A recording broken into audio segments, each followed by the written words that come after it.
यो हाम्रो पान पसल। सानो पान खाने हो? पान खाने हो हजुर? मिठा पान खाने सानी। ल दिदीलाई एउटा पान बनाइदिनु भन्नु ल। मिठो हाम्रो लागि मिठो पान बनाइदिनु नि त। कसरी बन्छ हामी पनि त्यो सानो सानो के हो त चक्लेट जस्तो छ त। चक्लेटै हो हाल्ने। यो के नसा त लाग्दैन नि? नसा लाग्ने छुट्टै हुन्छ त्यो सुर्तीवाला। यो चाहिँ मिठोवाला मात्रै। अनि पान खाए त पुरै मान्छे मुख रातो रातो बनाए हुन्थ्यो त नि। त्यो ज्वर सुर्ती खायो भने मात्रै हो। ए हो? मिठाला सबै निल्ने हो नि त। अनि कोही पान खाँदै पाच्च थुक्दै गर्थ्यो त नि। हो त्यो जर्दा खाने मान्छे। ए कस्तो राम्रो राम्रो छ।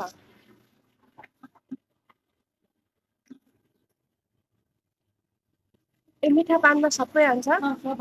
सुपारी खानुहुन्छ? सुपारी नहाल्नु साह्रो हुन्छ। त्यो पसिनै भेट भएन। अनि गाउँले भाषा आउँछ कि खानु आउँछ नि सँगै बस्ने हो नि। बजाङ भएपछि बजाङी बोल्नेला त है? वहाँ मेरो साथी भेटियो। पान खान आउनु भयो र? यो त कस्तो राम्रो भयो कि कलरफुल सबै कलर लाएर होला बनाएको।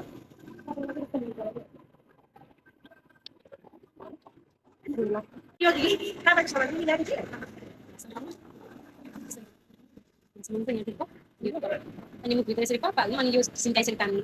यति ठुलो काँडा अट्छ त नि मुखमा। अट्छ नि पुरै नत्र भित्रको सामान हुन्छ नि त।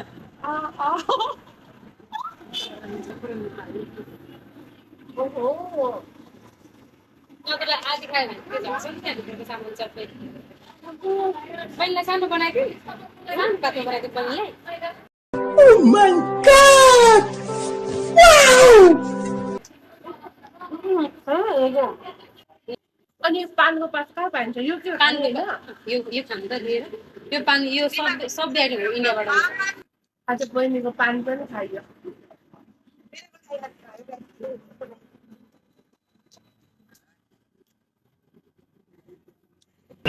कति वर्ष हो काम? म 5-6 वर्ष भयो काम लागेको चाहिँ 1 महिना मात्रै भयो बस्छ। पहिला यति पढ्दै हो नि त। 5 वर्ष काम लाग्यो 1 महिना मात्र।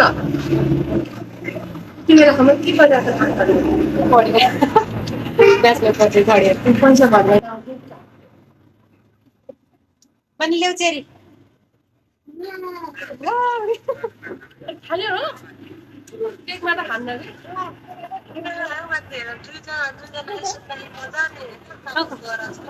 धेरै ठुलो गफ भयो।